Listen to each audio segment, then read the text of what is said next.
la brecha que tiene que ver con los test rezagados.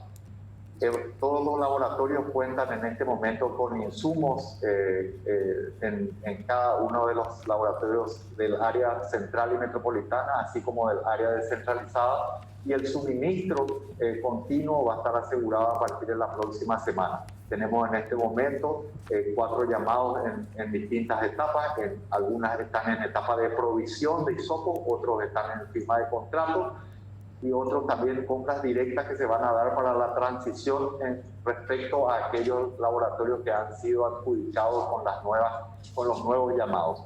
Como ustedes saben, hay una complejidad en el ámbito de laboratorios que tiene que ver con que distintos laboratorios, el Central, el INERAM por un lado, Cenaxa, usan cierto tipo de reactivos, y en el ámbito descentralizado existen al menos otros 2 tipos de reactivos. Entonces el suministro tiene alguna complejidad logística que ha mejorado sustancialmente. Nos estamos poniendo al día para poder alcanzar el tiempo ideal de 72 horas. Todavía van a haber algunos casos, pero eso va a ir disminuyendo sustancialmente en los próximos días.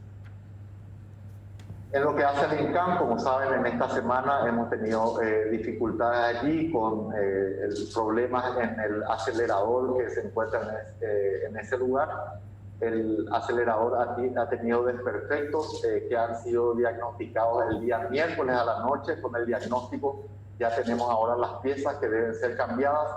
Esto va a ser resuelto en la próxima, entre 7 y 10 días a partir de aquí, porque hay piezas que deben ser traídas del exterior y a su vez técnicos tienen que ponerlas en funcionamiento. En el interín hemos ampliado ya la tercerización de estos servicios que van a poder darse en el sector privado. También tenemos un segundo acelerador que ya está montado en el INCAM, tiene una semana más de ajuste por parte de un ingeniero de la parte mecánica, y después entra en una segunda parte que se conoce como comisionamiento, que no es otra cosa que un calibraje del equipo, que es absolutamente fundamental para la seguridad de los pacientes y que va a demorar aproximadamente un mes. A partir de allí, ya el segundo acelerador va a estar disponible para el uso de todos los pacientes, y también tenemos un tercer acelerador que está en gestión en este momento muy avanzada,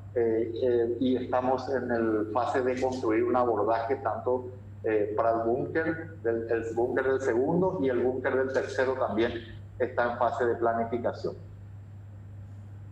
En la semana también hemos podido cerrar un acuerdo histórico, estamos realmente muy contentos de poder haberlo hecho, un acuerdo que tiene connotaciones muy importantes desde el punto de vista de la reactivación económica. También es un mérito enorme del sector textil, que ha sabido reconvertirse para poder dar respuesta a las demandas del sector salud, y estaremos entonces comprando 3 millones de batas médicas, y eso va a dar empleo directo a 3.000 personas.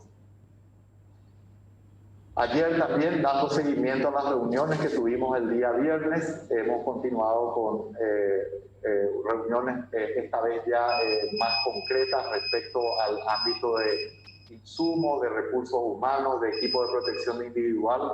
Han quedado establecidas mesas de trabajo y se están perfeccionando mecanismos de control para asegurar que no haya ningún problema de provisionamiento de esto y que se puedan optimizar los diagnósticos de limitaciones en cualquier aspecto, sean ellos de recursos humanos, sean ellos de insumos o medicamentos.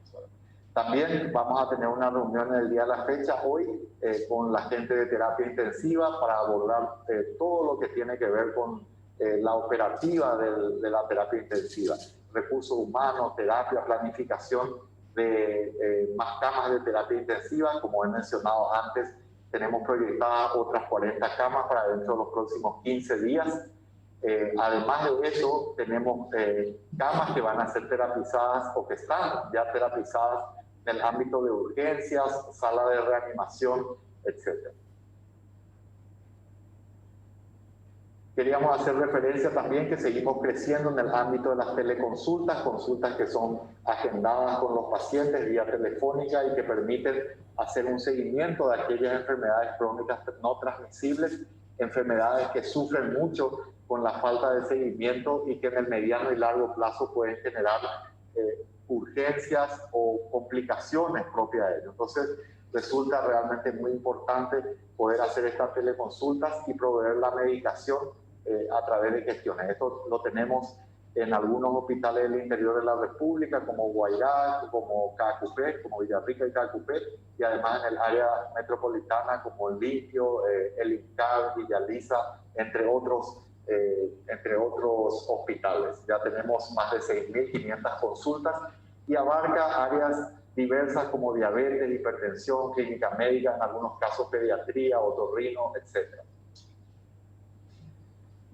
Hemos también, en vista de las denuncias puntuales que hemos recibido por parte de gremios médicos, estuve el día miércoles por la zona de Cordillera, donde estuvimos visitando los hospitales de Eusebio Ayala, de Caacupé, de Altos. Hemos verificado ahí, si bien existía la presencia de oxígeno central y balones, hemos optimizado lo que tiene que ver con los balones y también hemos comprobado que no había problemas de equipos de protección individual. Sí, hemos detectado otros problemas como el tomógrafo de Caacupé, que está guardando una pieza que va a recibir la próxima semana para poder ponerse operativo, y hay que mejorar también el aspecto de las ambulancias. Un breve comentario sobre la situación epidemiológica. Estamos todos al tanto de que realmente estamos entrando en una fase difícil de la epidemia. Es absolutamente esencial que todos nos conduzcamos con mucha responsabilidad, aferrados a todas las medidas de protección que ya hemos mencionado. Realmente es fundamental esto. Tenemos muchos fallecidos. Estamos entrando en la etapa más difícil, particularmente en Alto Paraná, en Asunción y Central. Como pueden ver, las tasas de mortalidad, como expliqué, todavía son muy altas, que son los números más duros, y debemos realmente poner todo el esfuerzo.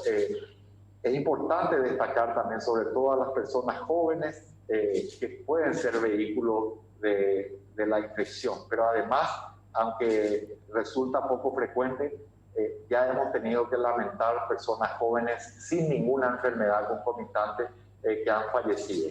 Por otro lado, aquellas personas vulnerables, es importante también que se cuiden, que en lo posible no salgan.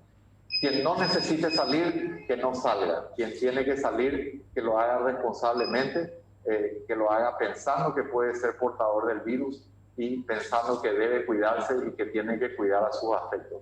Aquí también es importante señalar un aspecto en Alto Paraná, que si bien es cierto que estamos viendo una menor consulta en los hospitales públicos, también vemos peligrosamente que en muchos casos eso se debe a una consulta muy tardía de la gente debido a la automedicación.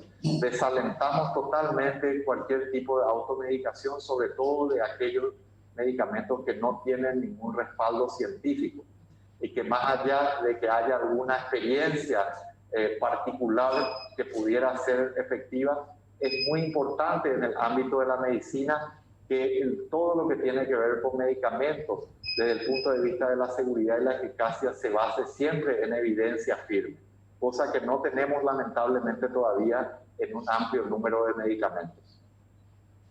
Esto es simplemente para señalar la curva en celeste, es el número de casos sospechosos en personal de blanco, pero la curva en naranja es el número de casos confirmados en personal de blanco. Y está reflejando un poco lo que está ocurriendo en la comunidad. Hay un aumento de casos y también hay un aumento de casos de personal de blanco. Los porcentajes se mantienen relativamente similares, ha oscilado entre un 4 y un 5%, actualmente se encuentra en un 6%. Uno de cada 3 compañeros de blanco que tiene positivo, solamente uno de cada 3 lo ha hecho en un entorno hospitalario. Y aquellos que se han contagiado en un entorno hospitalario, solo uno de cada 3 ha sido en contacto directo por el cuidado de un paciente COVID. Eso refleja que tenemos que trabajar mucho también en la seguridad del manejo dentro y fuera del hospital, y también que naturalmente el personal de blanco no está exento a lo que está ocurriendo en la comunidad. Así que aprovechamos para poder seguir destacando la necesidad de cuidarnos, sobre todo en el ámbito social, en las reuniones sociales, que es donde ocurre la mayor parte de los contagios. Queremos hacer referencia también a un nuevo test que está en estudio actualmente, que muy probablemente el Ministerio de Salud va a adquirir. Este estudio es un test muy rápido que se basa en antígenos, significa una porción del virus, ¿verdad? No es un test de anticuerpos, es un test de antígenos, que si da positivo, entonces ya confirma el caso, y si da negativo, la persona tiene que seguir adelante con el test PCR que todos conocemos. Esto va a ser particularmente de uso seguramente en el ámbito hospitalario, pero puede extenderse a otras áreas según necesidad. También en el caso de vamos a estar socializando un nuevo protocolo de casos sospechosos. Eso voy a dejar para la gente técnica del área epidemiológica. Pero quisiera... ¿Continuará Asunción y Central en fase 3?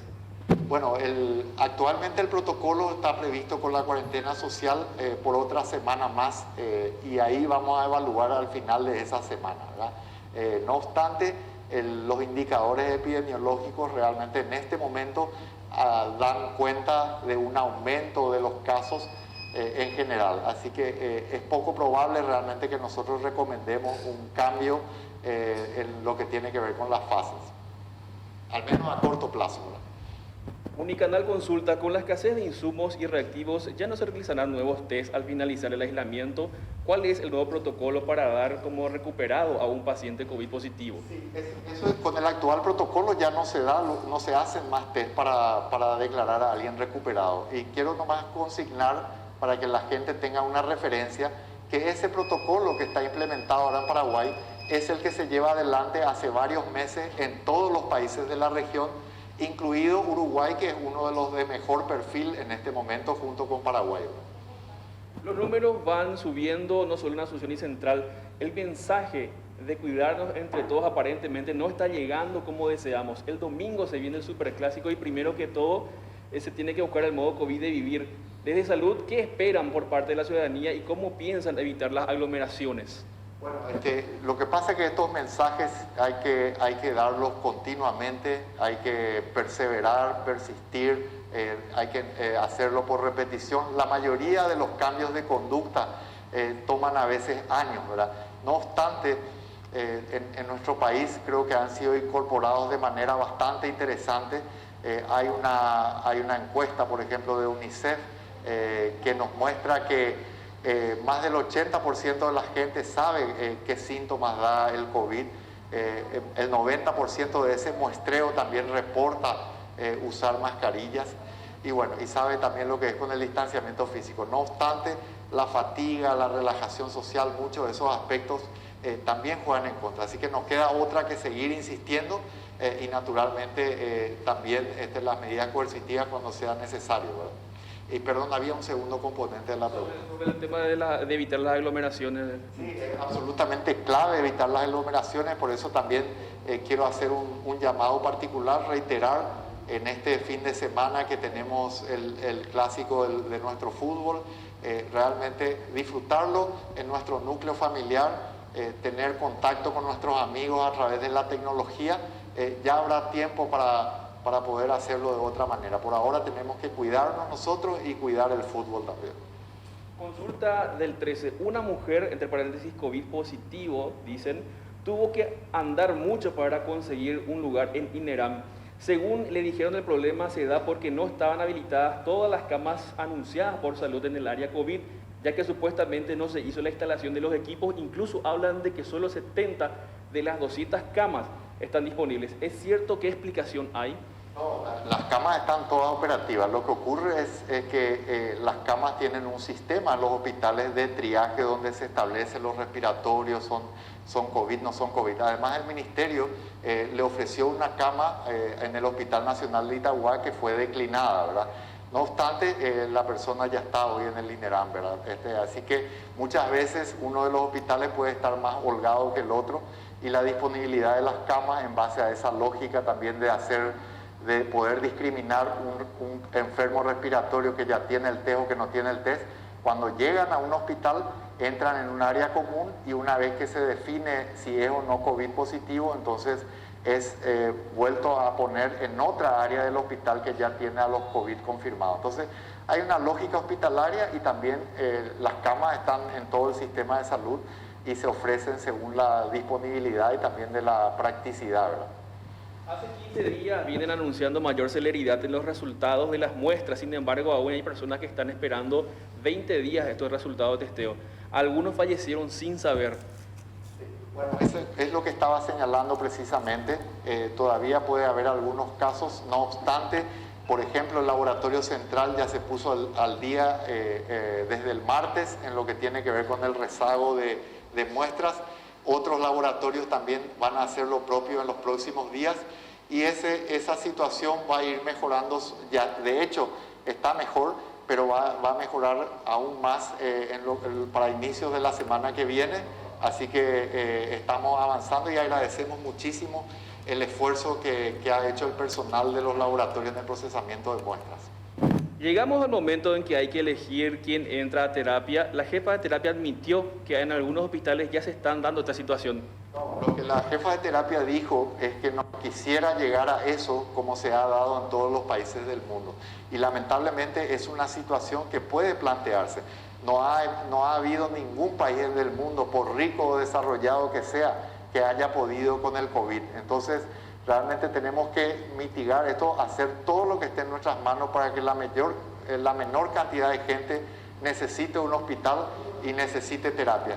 Porque esas cosas se pueden dar y es muy importante realmente que podamos hacer un uso óptimo y evitar que las personas se contagien y también consultar para evitar que se den los casos más graves. ¿Cuántos casos positivos más estima el ministerio que hay a nivel del país, ya que existen miles de personas aguardando 7 días para realizarse la toma de la muestra? Bueno, es difícil de estimar, ¿verdad?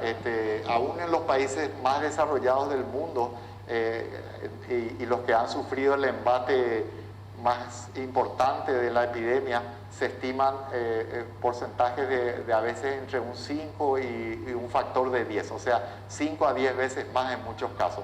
Es el caso de Inglaterra, por decirle, del Reino Unido en el aspecto de estos test. Entonces, Paraguay venía de un subregistro muy bajo, porque en las primeras etapas proactivamente buscaba eso. Los casos fue muy estricto, fue cercando todos los brotes que se fueron dando. Con el correr del tiempo y sobre todo en zonas como Alto Paraná, es de esperar que haya un subregistro mayor por el aumento de casos que tiene que ver no solo con la gente que espera un test, sino también tiene que ver con la gente que no consulta o que no se hace o que no busca hacerse el test. ¿Cuándo podría regularizarse la toma y procesamiento de los resultados?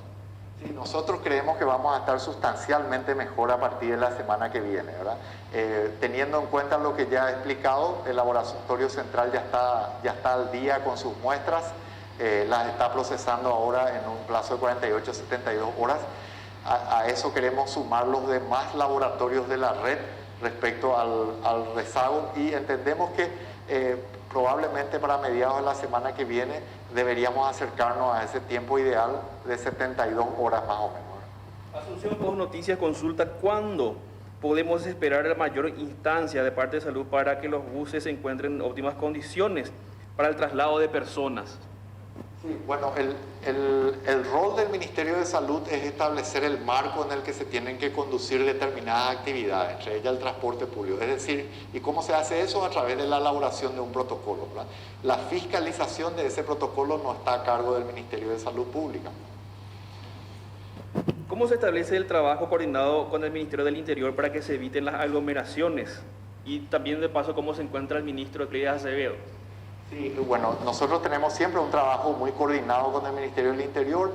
Gran parte de eso pasa, en primer lugar, por definir las políticas o las acciones que se van a llevar adelante, por ejemplo, los decretos que dan respaldo a determinadas acciones dentro de las fases.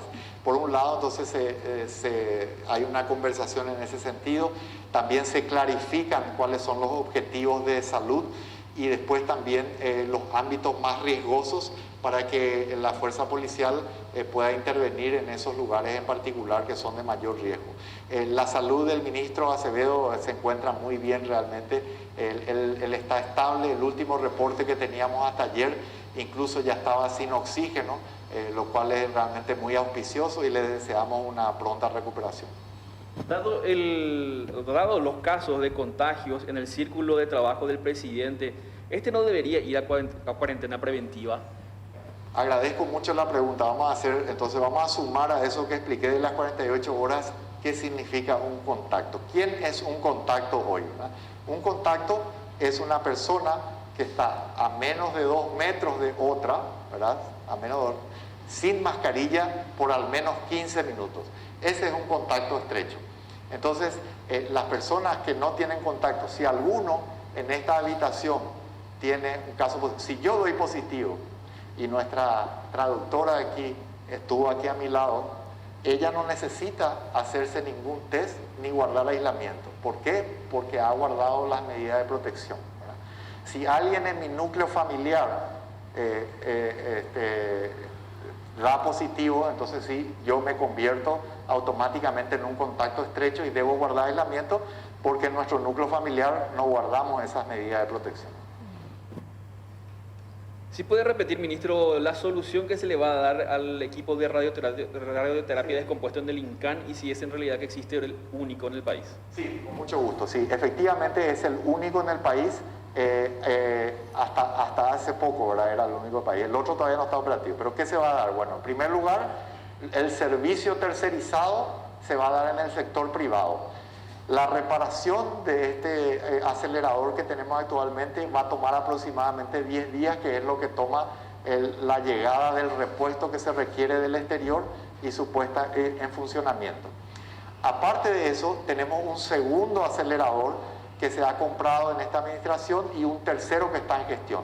El segundo acelerador está en el búnker, está instalado, necesita ciertos ajustes desde el punto de vista mecánico en la siguiente semana.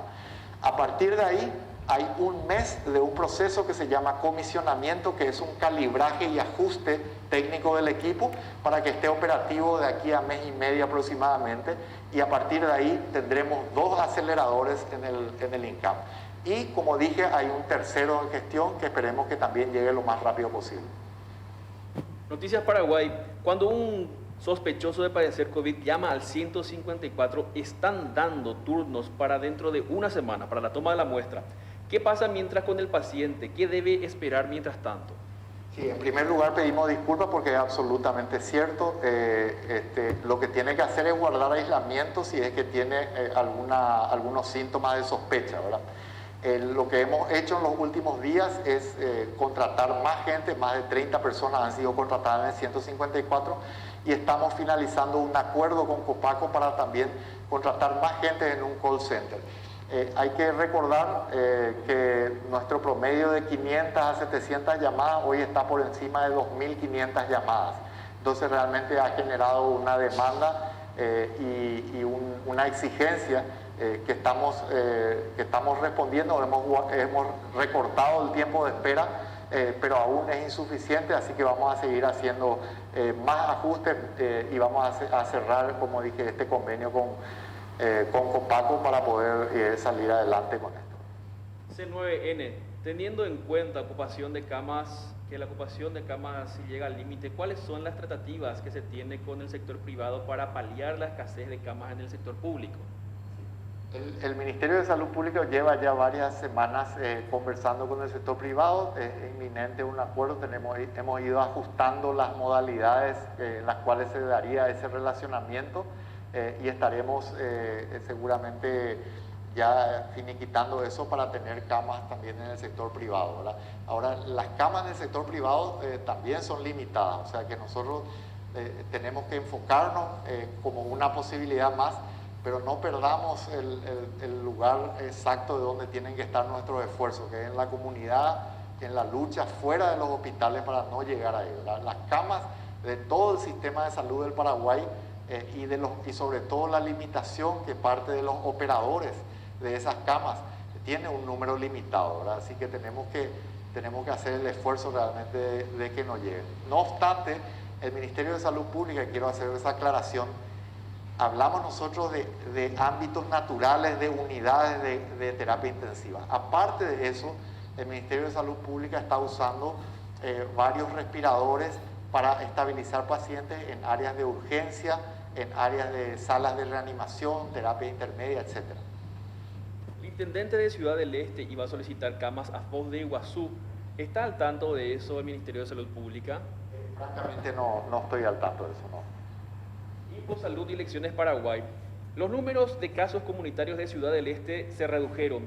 ¿Esto se debe a las medidas impuestas por el gobierno en Alto Paraná o porque se redujeron el número de tomas de muestra? Yo creo que es un poco de ambas cosas, ¿verdad? Pero yo le sumaría un elemento que para mí es un poco preocupante, que tiene que ver con la automedicación, ¿verdad?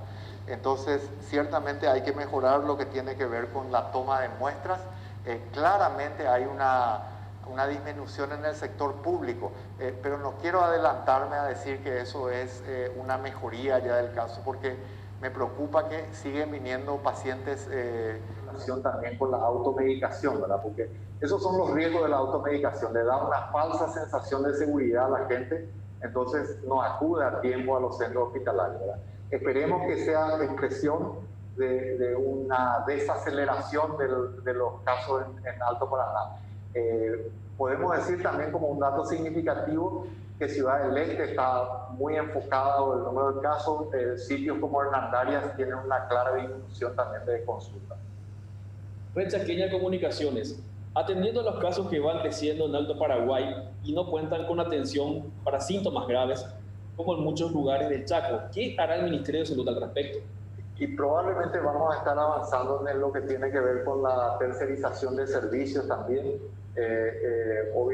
Los grandes hospitales de referencia también están abocados a poder recibir pacientes de todo el país.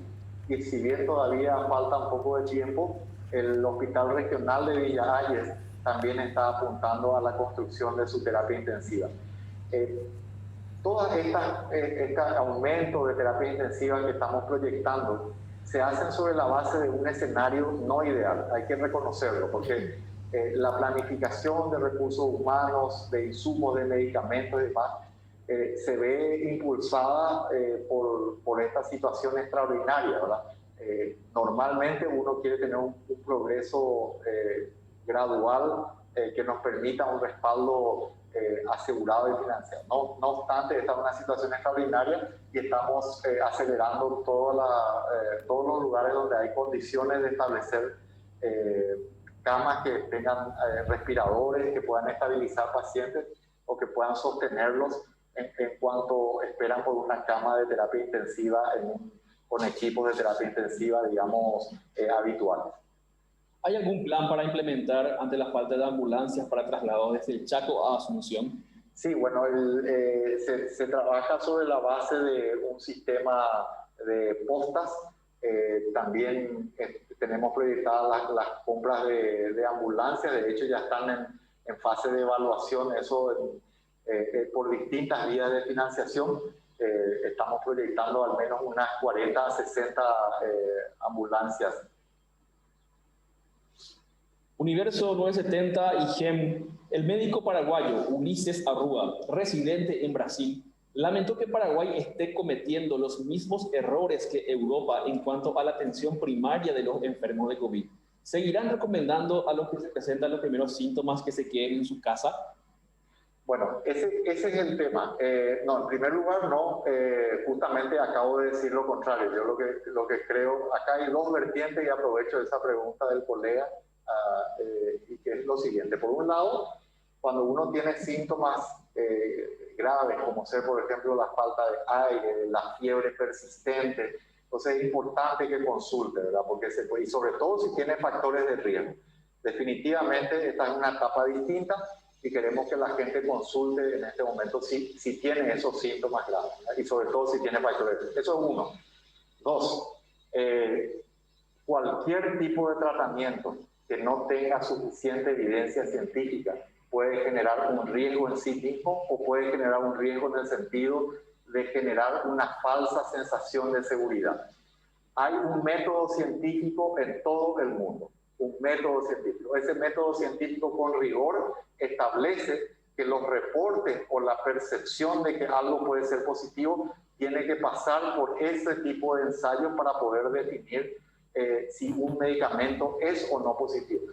Remitámonos al ejemplo de la hidroxicloroquina, un medicamento que lucía muy prometedor y que lamentablemente en todos los casos de los ensayos clínicos en diversas partes del mundo no ha resultado positivo, al punto de que ha sido retirado de los brazos de estudio de Solidarity, que es un emprendimiento de la Organización Mundial de la Salud. Entonces, tenemos que ser muy cuidadosos respecto a qué recomendamos. Habiendo dicho eso, muchas veces se autoriza, como ocurre en nuestro protocolo del Ministerio de Salud Pública, el uso compasivo de algunos de estos medicamentos. Entonces, la evidencia científica, el método científico que tanto ha permitido avanzar a la medicina, tiene que ser siempre utilizado y tenemos que referirnos a él. ¿Cuáles son esos tratamientos aplicados por el Ministerio a los pacientes hospitalizados? Sí, bueno, ahí hay una serie, hay un protocolo en primer lugar que está actualizado ahora, que pueden verlo en el portal. Incluso hay un video circulando para los compañeros de Blanco al que pueden remitirse para entender bien cómo acceder rápidamente al protocolo.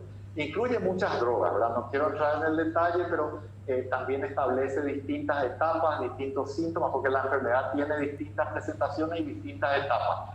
Cada una tiene su tratamiento específico.